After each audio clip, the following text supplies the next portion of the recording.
இயேசு கிறிஸ்துவின் இன்ப இனிய நாமத்தில் வாழ்த்துகிறோம். இன்றைய வேத வசனம். ஆம், அநாதி சிநேகத்தால் உன்னை சிநேகித்தேன், ஆதலால் காருண்யத்தால் உன்னை இழுத்துக் கொள்ளுகிறேன். எரேமியா 31:3. Today's Bible verse. Yes, I have loved you with an everlasting love. Therefore with loving kindness I have drawn you. Jeremiah chapter 31 verse 3. இவ்வுலகில் வாழும் மனிதர்களின் அன்பிற்கு எப்போதும் ஒரு முடிவு உண்டு. ஆனால் நம்மை படைத்த கர்த்தருடைய அன்பிற்கோ எல்லையே கிடையாது.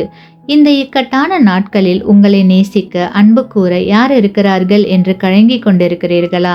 கலங்க வேண்டாம். ஏனெனில் அநாதி சிநேகத்தால் உன்னை சிநேகித்தேன், ஆதலால் காருண்யத்தால் உன்னை இழுத்து கொண்டேன் என்று கர்த்தர் கூறுகிறார். தங்களுடைய பிள்ளைகள் மீது அன்பை பொழியும் தாய் தகப்பனுடைய அன்பை காட்டிலும் நம்முடைய பிதாவின் அன்பு மேலானது. ஆகையால் கிறிஸ்துவுக்குள் அன்பான சகோதர சகோதரிகளே, நித்திய அன்பை உடையவரான கர்த்தரை நாம் நம்முடைய இருதயத்தில் ஏற்றுக்கொண்டு அவரையே சார்ந்து கொள்வோமானால் அவருடைய தெய்வீக அன்பினால் நம்மை நிரப்பி ஆசீர்வதிப்பார். ஆமேன்.